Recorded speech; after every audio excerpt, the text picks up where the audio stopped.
அனைவரையும் விட தான் மேலானவர் என் இசையமைப்பாளர் இளையராஜா தன்னை நினைக்கிறார் என எக்கோ நிறுவனம் சார்பில் சென்னை உயர்நீதிமன்றத்தில் வாதிடப்பட்டுள்ளது. இதன் கூடுதல் விவரங்களை செய்தியாளர் சுரேஷ் வழங்கிட கேட்கலாம். சுரேஷ், வணக்கம். வழக்கின் பின்னணி என்ன?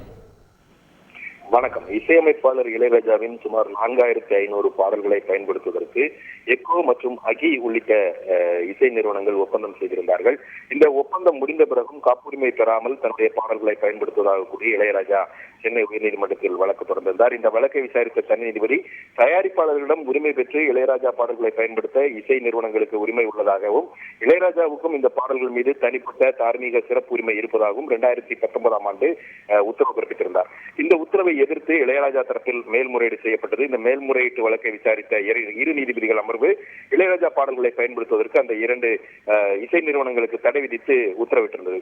இதற்கிடையில் படத்தினுடைய காப்புரிமை தயாரிப்பாளர்களிடம் இருப்பதாகவும், அவர்களிடம் செய்த ஒப்பந்தத்தின் அடிப்படையில் பாடல்களை பயன்படுத்த தங்களுக்கு அதிகாரம் இருப்பதாகவும் கூறி இந்த தடையை நீக்க வேண்டும் என்ற கோரிக்கையுடன் எக்கோ நிறுவனம் தரப்பில் உயர்நீதிமன்றத்தில் மேல்முறையீடு செய்யப்பட்டிருந்தது. இந்த மனு நீதிபதிகள் மகாதேவன் மற்றும் முகமது சபிக் அடங்கிய அமர்வில் இன்றைக்கு விசாரணைக்கு வந்தது. அப்போது இசை நிறுவனங்கள் தரப்பில் ஆஜரான மூத்த வழக்கறிஞர் விஜய் நாராயண், இந்திய திரைப்படத்துறையில் உள்ள இசையமைப்பாளர்கள் ஒரு குறிப்பிட்ட திரைப்படத்திற்காக ஒரு திரைப்பட தயாரிப்பாளரிடமிருந்து ஊதியம் பெற்றவுடன் ராயல்டி பெறும் உரிமையை தவிர அனைத்து உரிமையையும் இழந்து விடுகிறார்கள் என்று தெரிவித்தார்.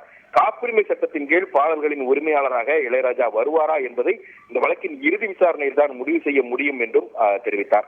மேலும் இளையராஜா ஒரு இசைஞானி என்பதில் மாற்று கருத்து இல்லை என்ற போதிலும் கூட இசை நிறுவனங்கள் தரப்பை பொறுத்த வரைக்கும் 1970, 80 மற்றும் 90களில் அவருடைய பாடல்களுக்கு இருந்த ஈர்ப்பு தற்போது இல்லை என்றும் குறிப்பிட்டார்.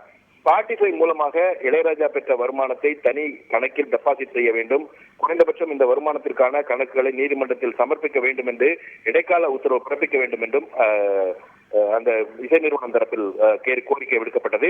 இதற்கு இளையராஜா தரப்பில் ஆஜரான மூத்த வழக்கறிஞர் சதீஷ் பராசரன் இசையமைப்பாளருக்கு அவ்வாறு உத்தரவிட முடியாது என்று வாதிட்டார். அப்போது குறுக்கிட்ட இசை நிறுவனங்கள் தரப்பு வழக்கறிஞர் இளையராஜா எல்லோருக்கும் மேலானவர் என்று தன்னை நினைப்பதாக குறிப்பிட்டார். இதற்கு இளையராஜா தரப்பு மூத்த வழக்கறிஞர் இளையராஜா எல்லோருக்கும் மேலானவர் தான் எனவும் வீம்புக்காக இதனை சொல்வதாக நினைக்க வேண்டாம் என்றும் அவர் தெரிவித்தார். இருதரப்பு வாதங்களையும் அடுத்து இந்த வழக்கின் விசாரணை ஏப்ரல் 15ஆம் தேதிக்கு நீதிபதிகள் தள்ளி வைத்திருக்கிறார்கள். விவரங்களுக்கு நன்றி சுரேஷ்.